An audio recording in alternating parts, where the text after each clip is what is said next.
Hello everyone, welcome to another Ask the Trainer session, another winter-themed Ask the Trainer session. And my name is Jonas, I'm in the Maxon training team, and today I'm joined by Ellie and Noseman. And yeah, we're gonna have some fun creating winter setups. We did that for the last two sessions already, so if you wanna check them out, we're gonna paste the link in a second, and we're gonna go through all of the housekeeping also in a second. So let me start with this right away. And yeah, let me share the screen. So here we go. Cool.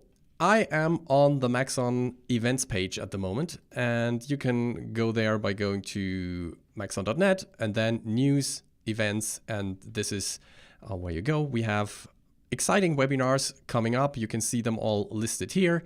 Ask the Trainer webinars, VFX and Chill is going to be tomorrow. Then we've got Redshift workflows in different host applications this month on Mondays. And also there is a hands-on with Maxon workshop running at the moment about character creation workflows. And next week on Thursday, we're going to have another Maxon color session, and then it will all repeat and so on. And in case you missed something or tuned in late, you can always go to the Maxon Training Team YouTube channel. And here you can find all the recordings of the webinars we are doing. And go check them out. There are hundreds of hours of training already on there. And then the last link that I want to share here is the link to our Ask the Trainer exclusive workshop, where you can, well, I think Ellie is going to paste the link into the chat in a second, and also a coupon code. And when you enter the site, you have to type in this coupon code or paste it, and then you would only have to pay for the shipping. You can order one t-shirt and the t-shirt is for free. As I said, you only have to pay for the shipping. All right, now that's the housekeeping, and I'm going to jump into an empty Cinema 4D scene here. And let me bring something up that I created this week. And we want to start with that. So here I've got a little thingy that I have to scale down a little bit so it fits on the screen. And what I want to show you today is how you can create traces. So in this case, I have those three snowballs that are running down or rolling down a hill and leaving traces. And there are multiple ways of doing that. I'm going to show you one or maybe even two. One is going to be based, or the first one is going to be based on the collision deformer, and the second one is going to be based on fields. And after that, Noseman is also going to show you a lot of exciting things. All right, so how can we do that? I'm going to start creating this from scratch. And the first thing I want to do is creating a plane. It's that complicated. So let me rotate it a little bit, just a few degrees, maybe 15. And then let's create a few spheres. And I'm going to make that sphere smaller here. Let's just create one sphere. Let's make it smaller, and I also want to hit NB on the keyboard, which will bring on the line shading. You can also find that here on the display, and then go shading with lines, NB. Here's the shortcut again. And yeah, now we set this up, this sphere up to be a hexahedron, like so. And I'm still gonna scale it down a little bit and maybe place it up here, because we want to make this a dynamic simulation. And then this ball is falling down and rolling down that plane. So here we go. Maybe we're also, yeah, I want to deform this a little bit so that it has a little bit more snowbally feel to it.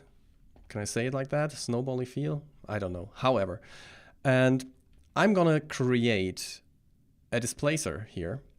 So let's go to the displacer and let's add this one. And I'm gonna hold down the shift key while I create it. So this way I'm gonna create it as a child immediately. And the displacer works as follows. You have a strength here, but you also have a shading tab here. And the shading tab is very important because here you can bring in a shader or whatever you like, and whatever is 50% gray in that shader will just leave the surface as is. Whatever black parts or dark parts are gonna push things inwards, and brighter parts or white parts are gonna push the surface outwards. And I'm gonna use a noise here, and then you can see that in action. So now it's deforming like crazy, and I just wanna click that noise shader and scale it up in the global scale, so we have something like this. Just a sphere that is not 100% round, that has this little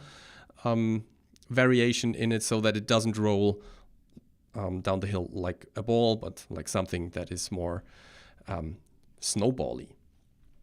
I like that word. All right, so, and let me set up the simulation first. I'm going to create a bullet tag on here. So let's go with bullet tags, and this is going to be a rigid body. And then the plane is going to be a bullet collider. So we're not going to use the new unified simulation stuff. In this case, we are going to use the bullet simulation engine. This is going to be a collider body. And now if I hit play, you can see that this thing is falling down and then rolling down the hill. And you can see that it has this wobbly animation as it's going down. All right, that's cool. So how can we create a surface that we can deform here?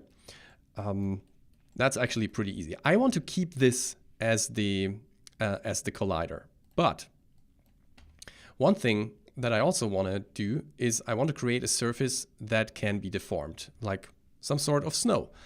And for that, I'm just going to create that plane, and I'm going to duplicate that plane, and I'm going to delete the collider tag. And this is going to be my snow. Right.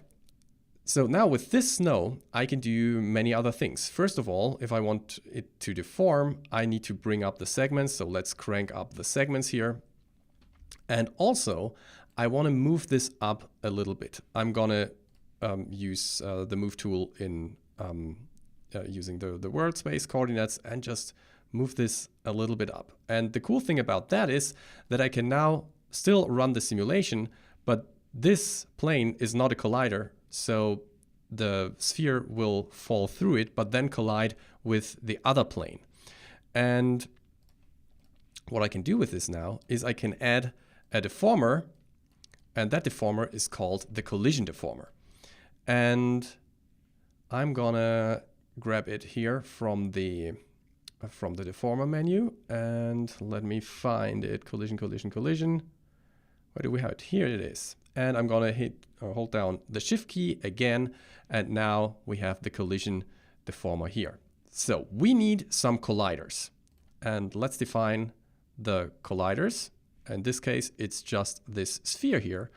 And now let me play back the animation again, and now you can see that it's already deforming. Right? When we are looking, when we have a look at this one, you can see that it is deforming. All right. So the next thing I want is I want this shape here not to be restored. And there is a restore shape parameter that you can simply bring down to 0. And this way you can create these traces. And the cool thing is that this also works with other colliders. So you can add as many as you want. So let me create a duplicate of this sphere here and maybe place it here and rotate it a little bit like so. And then we have to go back to the collision deformer and just drag and drop that second sphere in here and hit play, and you will see that it's also working. That's the first approach that we can take. And there is a second one. So also one thing that is great here is that you cannot only use that for dynamic stuff. For example, when I create a third sphere, let me just create a sphere here and make it smaller. This could also be like a foot of a character. And if we add it to the colliders, and let me just hit play here and just bring this down here. You can see that, that it is colliding and it's changing the shape here.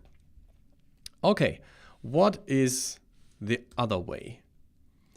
The other way would be, instead of doing it with a deformer, to do it with fields, and well, then also with a deformer. But the way of creating that trace here is going to be different. So let me go back to frame 0 here, and let me make the collision deformer inactive. And the next thing I want to do is I want to create a vertex map on that snow plane. And to do that, I'm going to go to Other Tags and Vertex Map. And I'm going to set the vertex map to use fields. That's already the case. And now we can just drag and drop the sphere in here. And if we hit play now, you can see that you cannot see anything. Let me use volume here instead. And maybe let me also, let me see what the problem is right now. Let me add a decay field and bring this up to 100%. All right. What's happening here? Here is the sphere. We're using this. Maybe let's do it like that. Well, something isn't really working here. That's interesting. Let me cache the scene for now. Let's go to the rigid body tag and bake all. Here we go. Now we can scrub through the timeline and have another look at this. All right, that's indeed interesting. What did I do different the last time? So maybe let me make these editable and see if it works now. Oh, let me find that out in the background while Noseman will show his setup. Are you ready to share your screen? Okay, I wasn't paying attention, but yeah, I'm ready. All right. Whenever you're ready to share my screen. I'm ready. I'm going to share your screen now. Yeah, there whenever you you're are. ready. You have it. You have it. Well, hello, everyone. I was working on some of the various questions to which I don't have answers. So I'm going to show you a couple of things today in no particular order. And one of them is a very simple way to create the illusion of something icing over. And let me go closer here. Yeah, I need to. There we go. And we're not going to use any nodes or anything like that. And this is a a growing vertex map. And let me show you how I did this for anyone that hasn't used fields and the freeze layer. And then I'm going to show you a very quick and cheap trick on how to apply it so that this grows as we advance here. And it's going to go a bit slow because it's rendering at the same time. This thing is going to advance the growth, as you can see, and you can add some seed points. Anyhow, so let me just grab the empty one. I'm going to shut this down, and we have this this statue here, which has over 250,000 points. I have used it was, I think, originally 2.5 million points, and you can use either the remesh, but for my case, I use the polygon reduction to just make it slightly smaller. And what this is doing, this is live over here. I've got these two vertex maps. The first vertex map has 3 spherical fields. And I'm going to show you how we can obtain this result. You can see up here that as it's playing, these are growing. So let me remove these two, delete these, and all I have in my scene now is, well, the dome light, which I don't need, the actual model, and three fields, spherical fields. One has been placed over here. I just chose three random points on the model just to seed some values. And how these seeds are going to work, and I'm going to show you what the random field does later on. At the end of the day, I can just delete everything and start totally from scratch. I'm going to go to this model, and I'm going to add from the other tags a vertex map. Now, if it's a mesh object, not a procedural object, if it's just a editable object, you have to go to your tag and activate the fields and remove the freeze layer. Now, let's go and create a spherical field, and it's somewhere down at the bottom. Go to your Move tool, activate your snapping, and let's go up here and click over here, and it should snap. My snap was on before, so I unsnapped it. Let's just click and drag it. Oh, it was on. Yeah, now it's on. Oh, yeah. So this is something that happens to me all the time. When you create a field from inside an object, it selects everything. Just make sure only one object is selected, because otherwise it cannot snap. If both are selected, it doesn't know what to snap where, and it generally has issues. That's why it wasn't snapping. There you go. So I have this field here. Now, if I select this, you will see that depending on the size of this, I get values of 1, which are the yellow ones. And what I'm going to do, I'm just going to remap this so it's a bit sharper. So I'm just growing this center brown line. I'm just growing it to the edge, and I can use that orange little dot, undo again. Where's my orange dot? There it is. Just to make it small, I'm going to turn off my snapping for now. So I have one seed, which I can animate in. I'm just going to leave it there as an initial value. And what you could do, first of all, name things. I'm going to make a copy. I'm going to do this with 2. Activate your snapping, and let's go and add another one over here. So when I go to my field list, the second one, number 2, in order for both of them to be available, I put this here, you'll see only this is available. I need to find a way to mix these. And the best way is max. It will allow the maximum value of each one to appear. So we have the maximum value of 1 and maximum value of 2. And this is similar to the, I think it's the Lighten. And if you go to Cineversity, you'll find a full series of tutorials on fields. So have these seed points. You can add as many seed points, or you can generate them using particles, but this is an easy way. Now, in this list, what I want to do is, as the animation is playing, I want these to grow. And we use the freeze layer. The freeze layer does many things.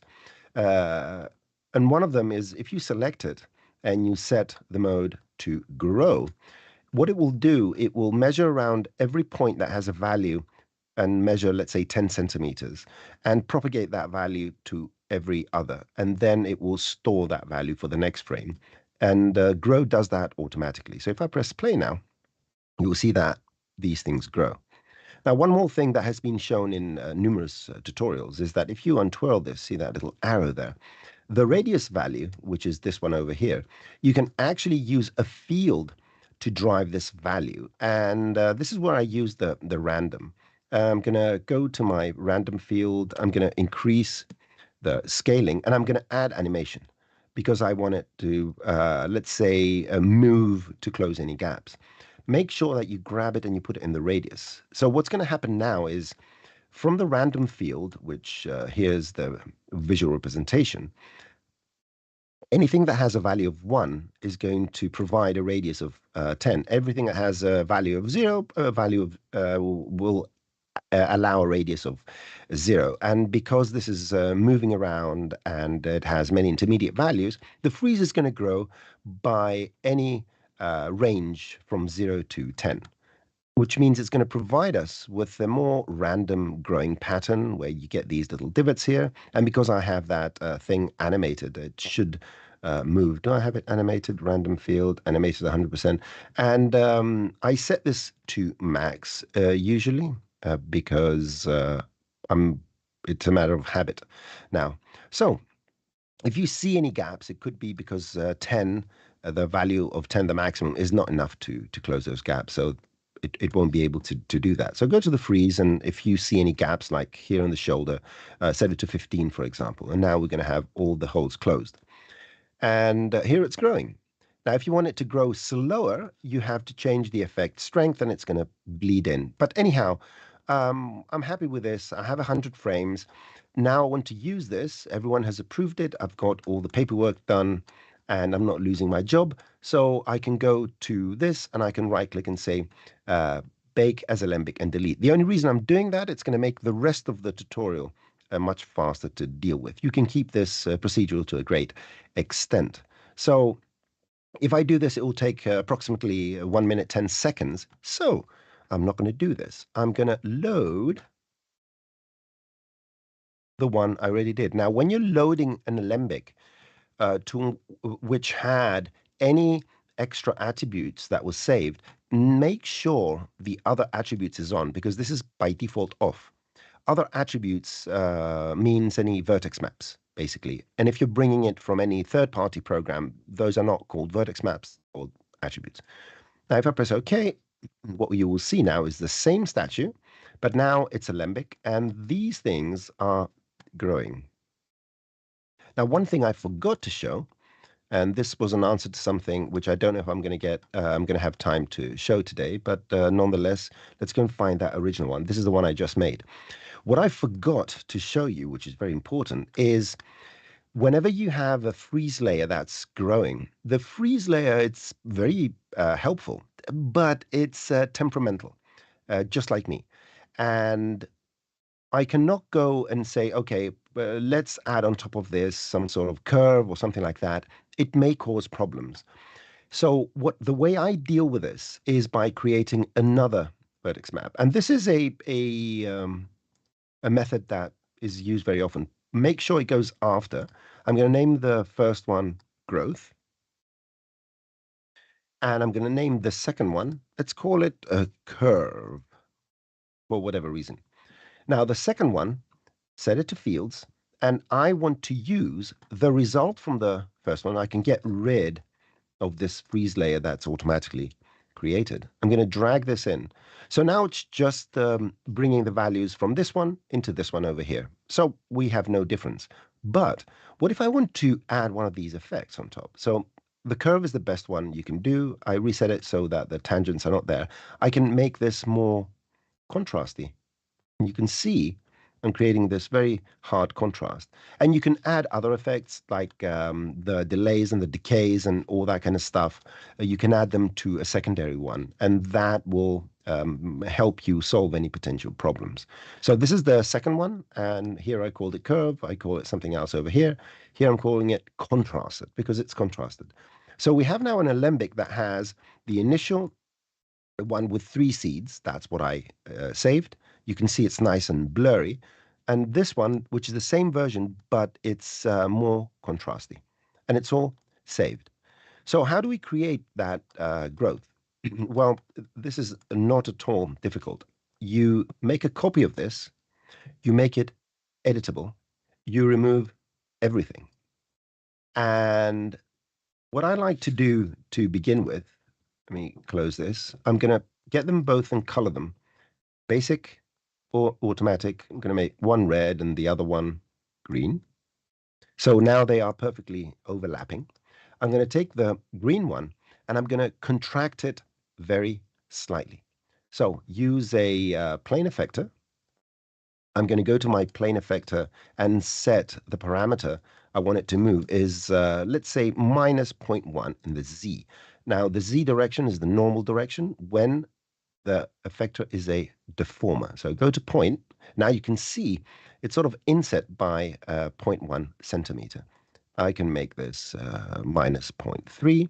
Just make sure that it's not very visible. It's not going to be, depending on how close you go, it may not be at all visible. And this is just an artifact from the real-time viewport.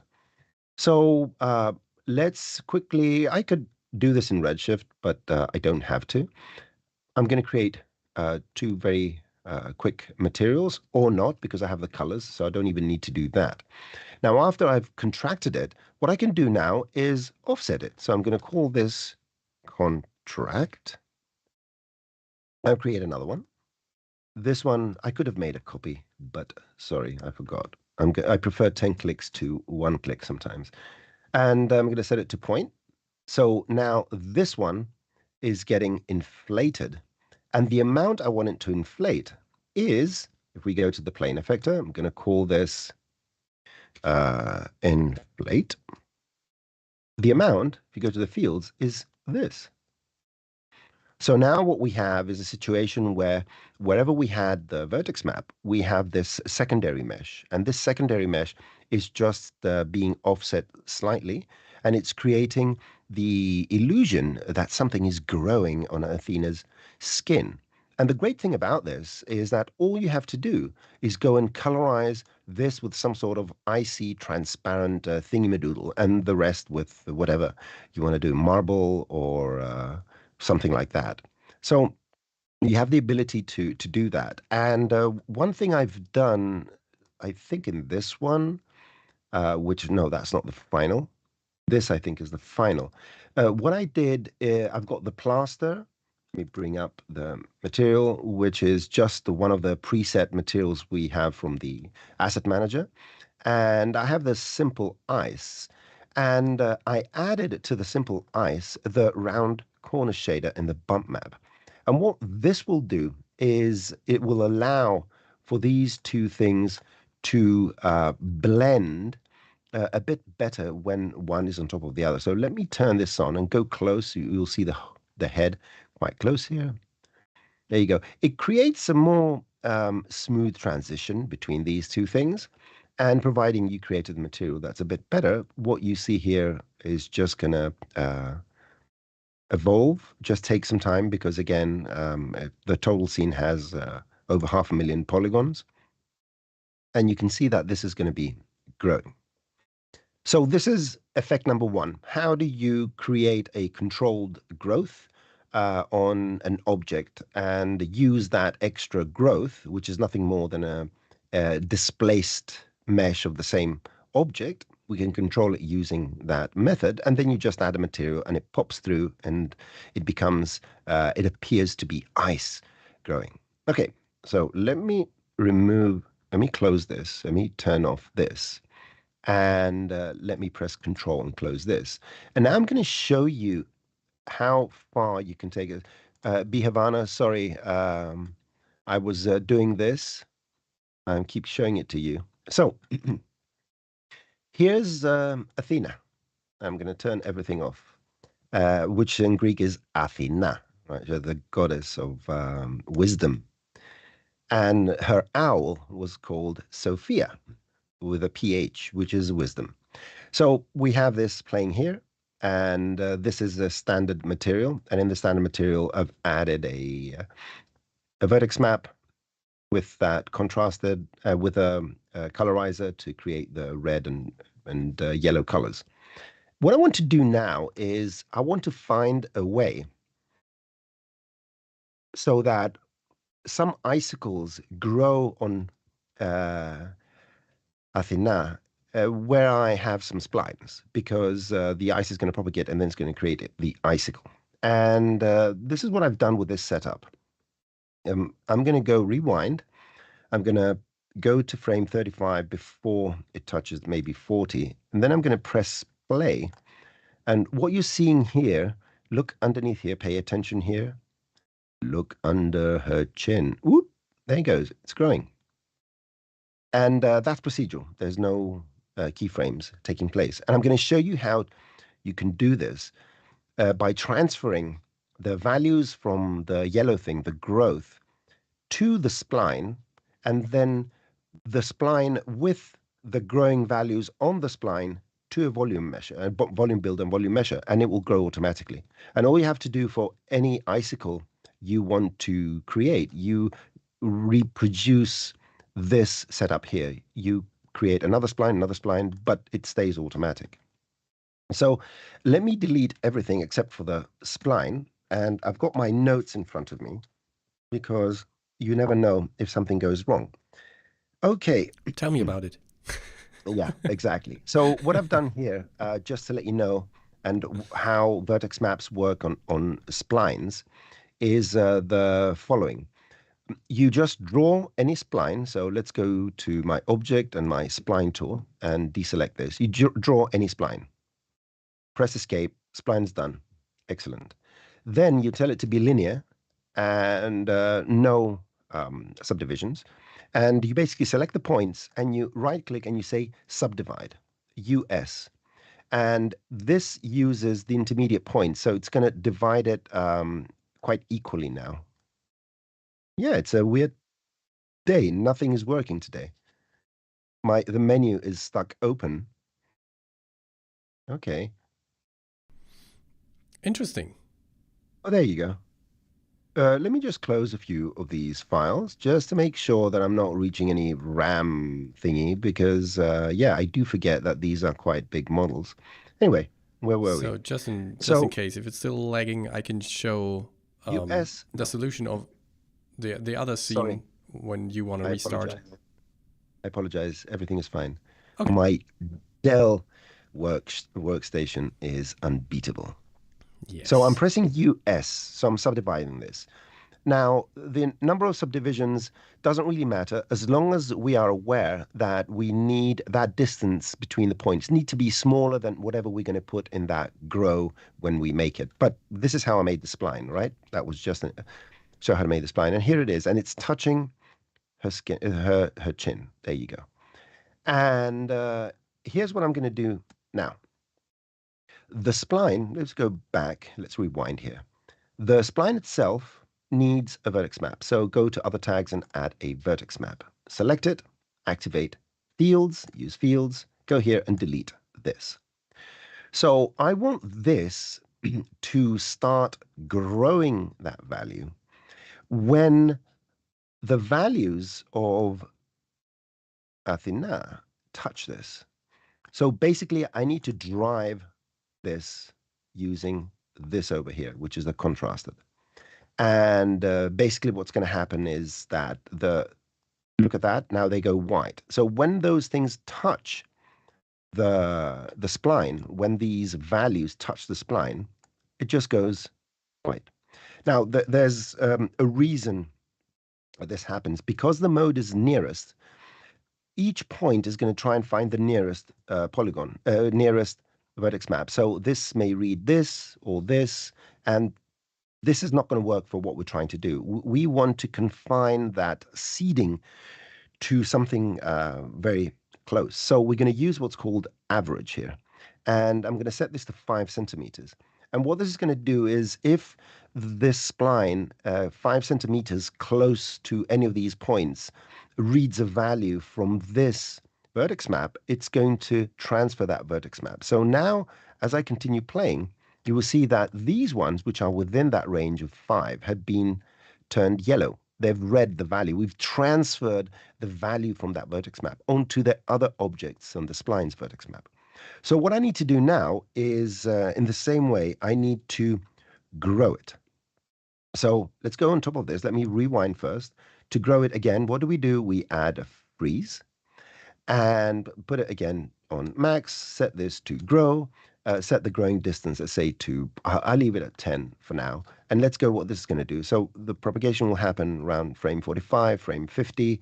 I don't want to play the whole thing from the beginning. Let's see how this works. Pay attention to the spline and it grows. There you go. So the first part, transferring the data and propagating it down, we've finished with that. So now what we want to do is take the spline and or create, first of all, let's create a volume builder, which is going to be the construct that's going to make that icicle mesh.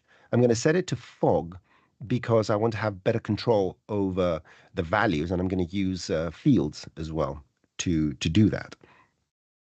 And I'm going to set the voxel size to 1 because I want it to have a fine mesh, and I'm going to drag the spline in here. So now, if I put this under a volume measure, I get this thing. I can go to my spline. When we have a spline, we can actually change this. 4.1 was what I found works well.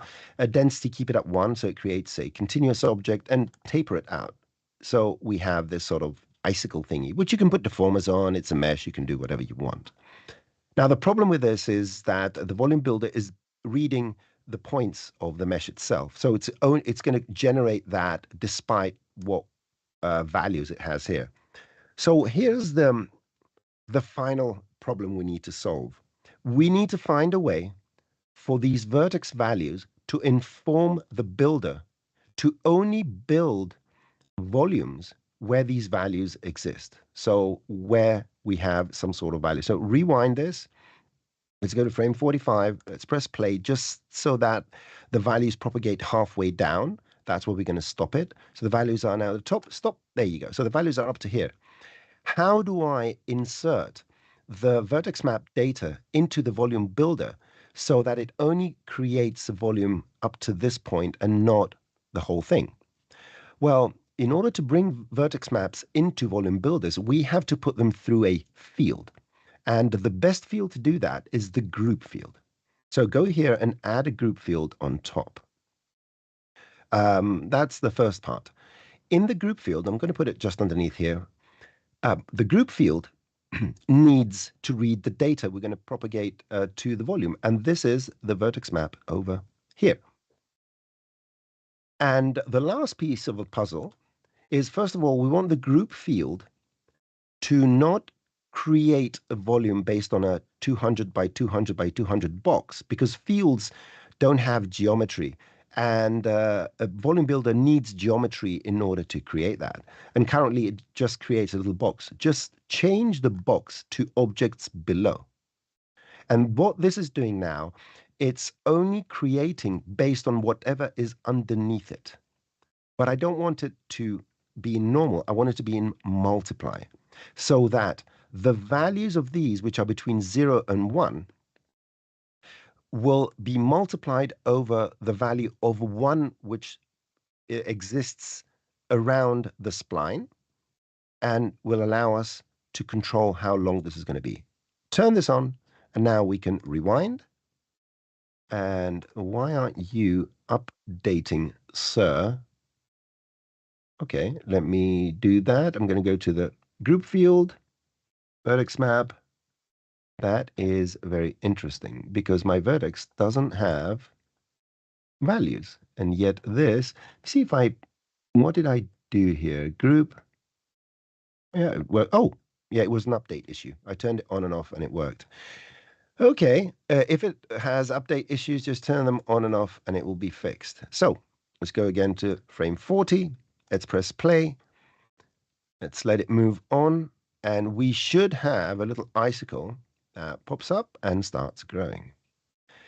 And with this little magic, I rest my case. Tell me how beautiful that was, everyone, all 34 of you, and anyone else on watching it on other platforms.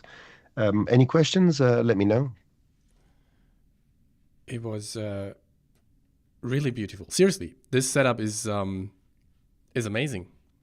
Is really cool. I love it. And Okay. so Okay, far, I don't see questions on the chat. I'm going to be reading the question. So you can grab the screen now. Have you fixed the issue?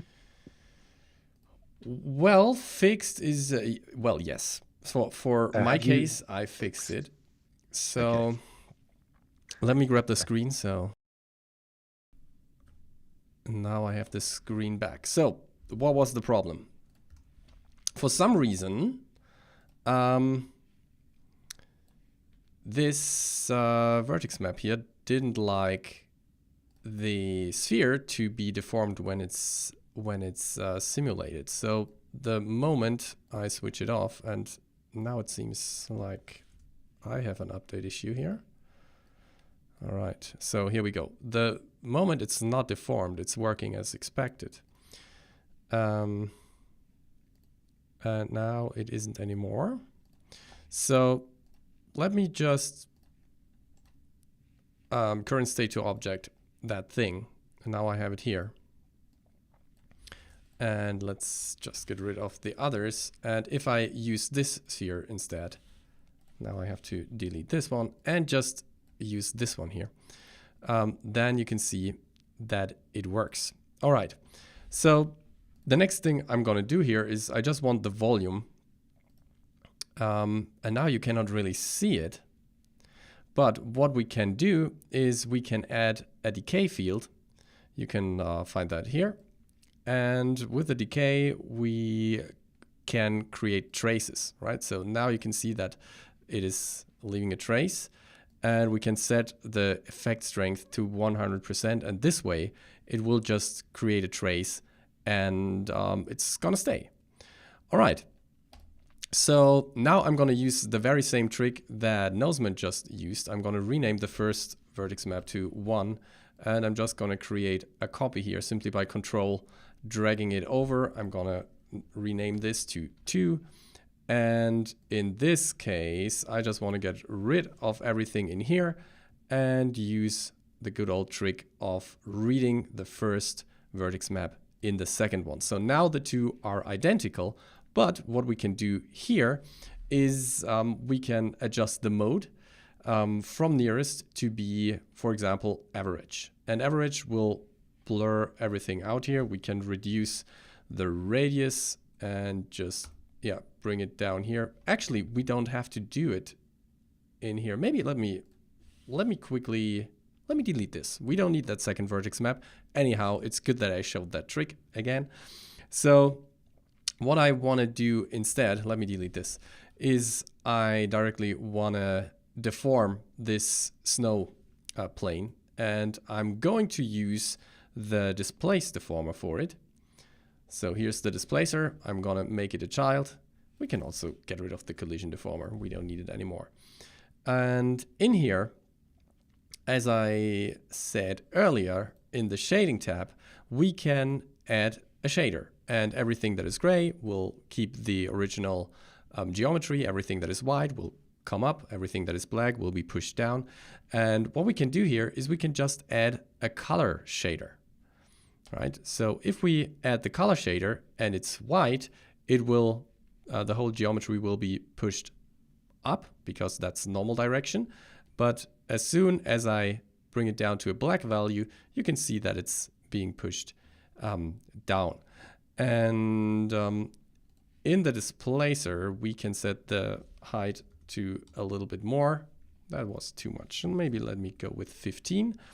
And then we can mask that deformer with fields. And we can also just use the first field in here, the first vertex map in here, and do exactly the same that we just did in the other vertex map in here, set it to average, bring down the radius, and also create a decay field. So here we go. Let's bring this up to 100%. And now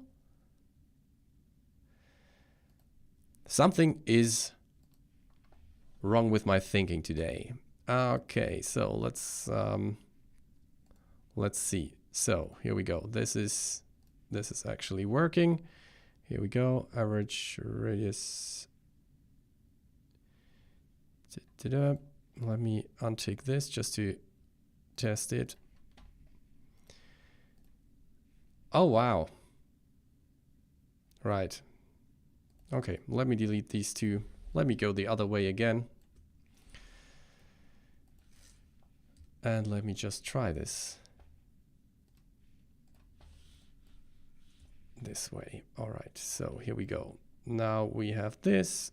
We set it up to be average. Sorry, I'm going quickly through this because you've seen it 2 times already. And okay, so this is good. And now here we need this second vertex map. And for some reason,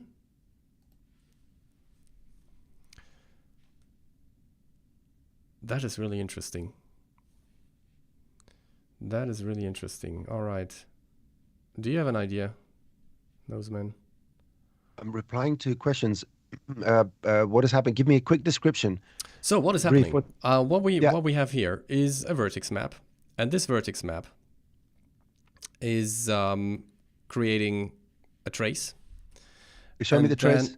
Show me the trace. That's a trace. That's and the you trace. Want to propagate that? Good. You want to propagate that to the displacer?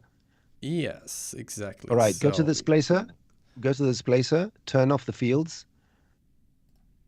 Yep. To see if the displacing is happening. See if the displacing is happening. So here you can see that the displacing is working.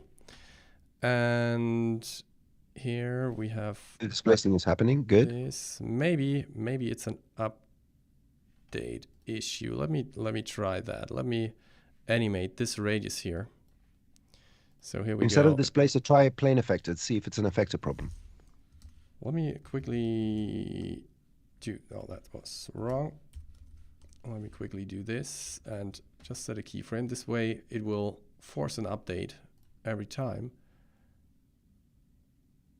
And that's still not. Here we go. So now it's working, but not displacing. All right, what was your approach? Use a plane effector with a field in it. Get rid of the displacer for now. All right, so you deleted the vertex map as well. Yeah, so I'm going to use the plane effector, and I'm going to, well, just abuse it as a deformer. I'm going to make it a child here by holding down Shift. And I'm going to go to the deformer tab and set it to point. This way it will deform the points. And now I can go into the parameters tab and set position Y to 0. And then with the Z direction, I can adjust the displacement effect here. And now if I want to mask this, I can, let me see if this works. So for some reason we've got it here already. Let me have a look from the side. But for some reason it is not working. Yeah, I think the combination of running too many Microsoft products, Teams and whatnot, I think you just need to restart your Cinema 4D. I would bet, because it worked before. I saw it. So it's one of those things where it did work. It's probably, yeah, it did work. All right. Do you want to show something else or reply to any questions, and I can just give it a try? Let's see if there are any questions here. So I wrote a few things, but I'd like to address them. There was a question by Deduck about the hair system tutorials, and my answer, and so everyone knows. Can I give you a screen? Or you don't have to. If you want to, let people see how you solve your problems. You can share. I mean, I can have an empty scene here sitting. Well, the problem is I cannot restart Cinema 4D at the moment for streaming you can reasons. Share my screen. That's all right. You can share my screen. You can share my screen. It's an empty scene. If I need to do something, I'm going to do it. So back to Deduck's question. The hair system hasn't changed pretty much since a couple of years after it was first introduced, and that's over 10 years ago. It's still extremely capable and works with Redshift very nicely.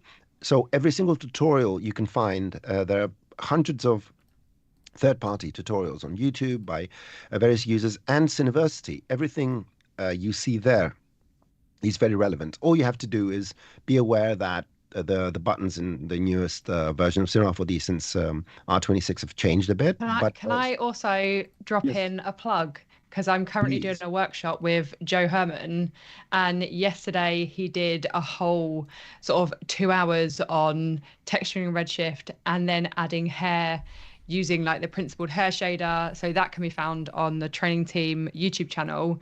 And I've also linked to, he's done like a really comprehensive hair tutorial as well, which has got sort of in the past, but as Noseman's saying that it hasn't updated too much. So check those out if you want to learn about hair. Yeah, there's I think hair and MoGraph are two of those things where you can find tutorials on so many subjects tangential to that. So for the time being, let me be very straight. For the time being, we're not planning to do any particular new hair tutorials because all the information is out there. But if you want to learn it, the resources exist, and go and watch all the shows we do. Don't take a sabbatical from your job or something like that, or get your, employers to pay you for education and watch tutorials. There's enough for a couple of lifetimes if you want to do that. And the ones we do, especially, are very high quality. So, and after that shameless plug, let's see. a question that was asked about vertex maps by Ahmed about the modify fields. Now, I want to show something over here, and it relates to what I did before, just to make it absolutely clear what Ahmed asks and what the situation is. Let's take this 100 by 100 plane, and let's make it editable and go and add a vertex map. And in the vertex map, I'm going to set it to fields, and I'm going to remove this. I'm going to add a spherical field. I'm going to leave it where it is because I'm too lazy to move it. And I'm going to make it a bit smaller. There we go. So on top of this, I'm going to add a freeze layer. I'm going to set it to grow. And I have an expectation that this is going to grow. And everything works fine. Now, sometimes people say, okay, let me go and add a decay or an invert, right? If I put an invert here, watch what happens. If anyone has epilepsy, close your eyes. Every frame, it becomes negative. The reason is, and this is a very, I'm going to give it a quick description. The freeze stores the result of the whole list independent of where it resides. And I can put it here. You can see this doesn't do, the invert only happens in the original one. But if I put it here, in frame 0, I create the spherical field. The freeze freezes the inverted state. So now the freeze contains what you see here. On the next frame, the freeze will invert, the invert is going to invert the freeze, which contains the previous state. And long story short, if you want to do anything that includes, say, a modifier layer, any one of these white ones, don't do it in the same vertex map. Make sure you have different names so you don't get confused. Don't get confused. My typing is terrible. Create a second vertex map or copy this one. Don't get confused too. Is that much better? So now what you do, you delete these and you say, okay, this new field reads the data from this field, whatever that is, which is the growth. And now I'm going to put my invert on this one. So the inversion does not apply to whatever the freeze layer has set at that moment, which will be the normal one. The next frame is going to be the inverted one. The next is going to be the inverted of the inverted, so back to the normal and so forth. If you want that flash effect for whatever reason, because why not, you can do that. The same limitation applies for any one of these modifier layers because they modify anything underneath them, but the freeze layer stores anything despite where it resides. So use 2 or 3 or 4 more vertex maps if you want to add more layers. So I can go here, I can do an invert, then I can do some sort of decay, and you'll see that now it grows slower, and you can do a curve. So it's not a very difficult thing to do, just adding one more. But look at that. Isn't that beautiful? So I hope that answers your question. I'm going to wait for any one of you to interrupt me while I'm going to let this play. So there's something to say. Okay. Oh, my friend Justin. Yes, I did a tutorial for Justin the other day on my YouTube channel. You can search me by my name, Athanasios Prosansis, or YouTube/@Noseman. I do stuff there. And the last one I did was for using nodes to create some sort of raycasting method. And anyway, go watch it, subscribe, tell your families and your barber and your pets to subscribe as well. And, I watched it today and it was fantastic. Oh, thank you very much, Jonas. You have to say these things, so I don't have to, but I do. Right. The Restream bot, Geoff Burns says, are there any plans to update C4D hair in the future? Well, everything is going to be updated in the future, and you can interpret it any way you want it. But don't forget the hair. Right, I'm gonna put this out there because it's something we come across many times that was discussed quite recently. Make sure you know the tools and ask questions about the tools, because 90% of the time when we are asked, can Cinema 4D be updated? This tool can be updated to do this and do that. 90% of the times, we can already do it. It's just that people don't know about it. So I know that it takes a lot of time to watch tutorials, and Cinema 4D is a complex program. But make sure you educate yourselves. So, for example, about the hair. If you have, despite the fact that Maxon is generally always improving the software, it would be nice to present specific questions. What would you like hair to do? And you think it doesn't or it doesn't. That guides us to either develop techniques or highlight features which are not very well known, and stuff like that. For example, from all 35 of you watching, I want to test a theory. When you create a sphere and you add hair, so I'm going to add hair. I want to generate one spline per guide. So I'm going to go to hair. I'm going to say, let's generate splines, but in the roots of the hair, I'm going to say use as guides. So it's not going to generate the 50,000 hairs that usually generates. And I'm going to generate splines. And yet these splines are still, right. And this is a spline object now. So I can use the spline object to clone things on. Please respond, anyone that didn't know that hair could do this. I'm just generally curious if you knew or didn't know. Do you want me to reply in the chat as well, or? Ha ha ha ha ha. So did you know you can do this? So if you all knew it, if no one says I didn't. So Alfonso, you didn't know that. Good. Now you do. I expect to see something from you. So the cool thing is that even that you can. Yeah, go ahead. So you can even use this technique to clone objects onto the hairs, and the hair will deform the objects. You just need to make sure that the hair thickness is set to a very wide thing. But if you just clone a few like figure primitives on that, it looks incredibly funny, I can tell you. Exactly. You can actually use the hair system to bend objects based on, you can put trees and the tree is going to bend. Or don't put too many trees. But anyway, so I can see from the replies, approximately half people didn't know that the hair system can generate splines, and those splines can be confined to the guides, and that they can be used in a cloner, or they can be used in a spline wrap, for example. So you can get a cylinder and you can clone it on these using a spline wrap.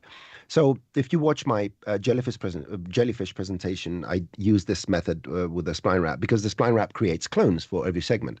So generally, the tool Cinema 4D is much more competent and much easier than a lot of people know or expect.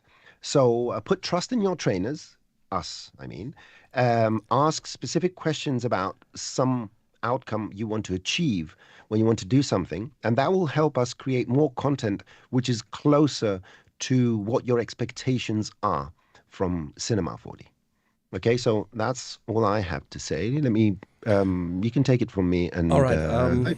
Yeah, I solved it. But you know, when you have one project and you like spread it all over the session, it feels like I do the advertising breaks here. However, the problem was sitting in front of the screen, which is the case in most of the cases. So this is the checkbox I didn't untick. And once you do that, you can see that it also works this way now. And yeah, now you can do all the crazy stuff. Also what Noseman already showed, so you can make this grow and stuff like that. So yeah, just make sure that in the vertex map you untick use deform points, because otherwise you can see that this is already doing weird things. And here you go. Now it's working. Finally, yay. Right, so I think it's also time to wrap up. Or do you have to show something else? I don't have anything else. Okay. just respond to a couple of queries. Yes. For example, how can we rotate masks from Redshift state using UV coordinates and so forth? That I don't know, but if there's something you could do a quick tip on, or someone on Redshift and rotating um, UV coordinates, that will be interesting. By the way, you can use the projections from the Cinema 4D material object. So instead of UVW, you can use something. But I know that you're asking about UVW. Just saying that, just in case it wasn't clear. Let's see. Hair to become a GPU. Okay, we'll pass it on to the developers. So Okay, there's what else? one other thing, Go ahead. one other question by Blake. Any tips on how to create cool sports show reveal, like with metal and tech, like you see for on NFL or NHL? I mean, we can make that a topic, right? So with cool, you don't mean like cool in temperature, but cool and nice and appealing, I assume. So yeah, we can do a session about that as well. Yes, we can. One thing I want to provide a to, shout out to 0626. Oh yeah, 062. Why didn't you just type 0626? And if you can share my screen, because it's a great tip, and I tell you, Do you this want is me to something share? that you can share my screen. There you go. There you go. So it says that if you want to use those modify layers with the freeze, you go to the freeze and you click subfields only, which it does work. All right. The reason I prefer, so I'm a fan of splitting down the data to more manageable chunks, and it helps me with my setups. Whereas for example, there's one of the tutorials I did for the simulation, the pyro, where I'm burning a cloth that is simulated. And in that particular case, I need one vertex map to be where the cloth is going to be invisible after it's burnt. And the other one is how the part of the cloth that controls the burning. And having those two separate in this particular way, where you create the second one and you drag the first one. For me, it allows for more flexibility while you're working on something because you have the different types of data always at hand if you want to do something else. You can pack things in one field list, but then if you want to split, let's say I have this situation where this one is inverted and decayed, all right? So let's say this is the outcome I wanted. Fantastic. What if I wanted at a certain time further down the line to pick up my original one to do some sort of deformation or drive something else, maybe an alternative solution? If I put everything in one field list, I will have to duplicate that field list with all the other modifier layers. By splitting it down, although you add a bit more data to your scene, you're actually able to have different states of what you're doing. So I can take this one and put this one in here and say this one, I want it to be, let's say, I don't know, this one has the curve, right? So this one is like this. So now I have these three states. I have this one, which is the original growth, this one. So if you want to put things in one list, yes, that's what you need to do. You go here, you activate subfields only, and you can add everything on top. But if you want to work on more complex things where the data stream, the vertex maps and all that may become useful uh, in other parts of your scene, it's good to have these things broken down in different let's say data points, or how can we call these breadcrumbs or something like that. And as far as I'm concerned, it helps me work a bit better with the data, naming and so forth. If everything is in one list, it's that one list. You have to start moving things up and down. And that's why I prefer that way. But please follow the advice given by 0626. And if you want to put them all there, just do that. And I'm done. And you're done. So I'm gonna take the screen back, and just let me show you this one last thing because I mentioned it with the growth effect. So if you want to add a growth effect to this trace that already has been there, then you just add a freeze. Make sure that the snowball in this case is not in contact, so that we have a clean vertex map here. Create the freeze, and so that's because the freeze will store the current the current state of the vertex map the moment you create it. And then we need to set this to, let's say, add, and we go to mode grow, and let me decrease the effect strength here, which will basically bring down the speed. And now if we play, you can see that I can also create things that work in the first place. Yay! So I also want to get back to the sports graphics question again, not by showing something, but I think a good solution always is to have fast movements with motion blur, and then never stop moving the stuff. So usually what I see in sports graphics a lot is fast movements and then still some movement when the stuff on screen should be readable to the audience. And I mean, whenever you have something with metal, it's also cool to add some sparks and so on, and you can perfectly do that either within Cinema 4D or in post using Particula, for example, from the Trapcode suite,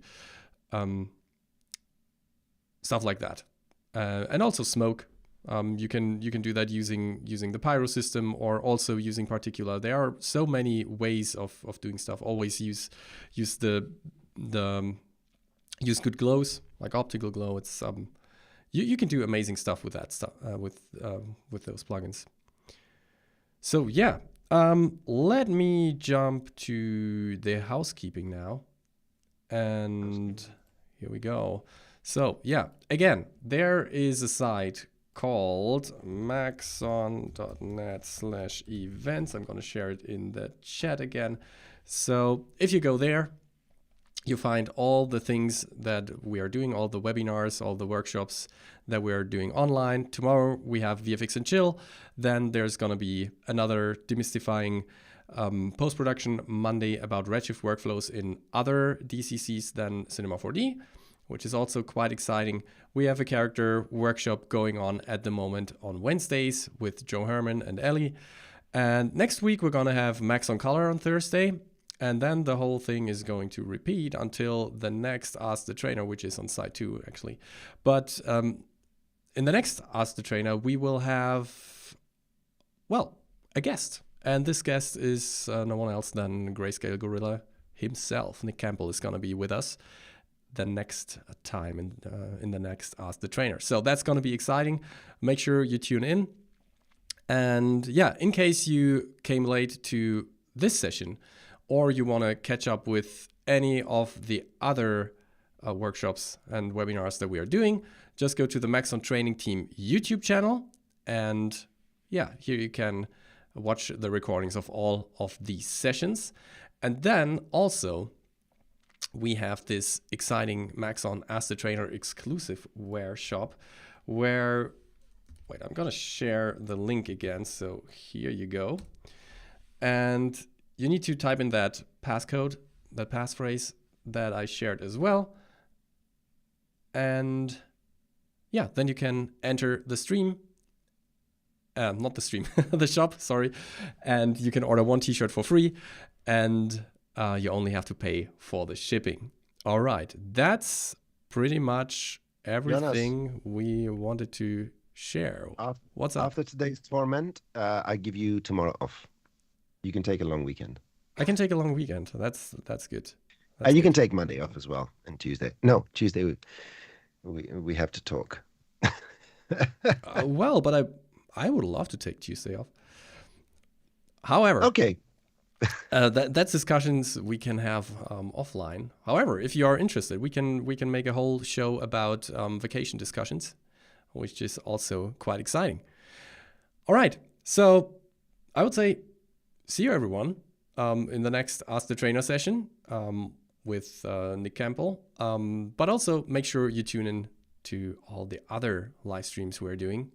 And teach yourself. And hit me up on Twitter, Noseman GR. Ask questions publicly. Just like Justin's question, it was a public question and it generated a tutorial. And this is how we get the information. This is how we understand what your needs are. Just feel free, ask the questions. And if you ask them, I understand there are NDA things sometimes and so forth. I think it's a good idea that any information you ask about you need to know that other people struggle with the same kind of issues.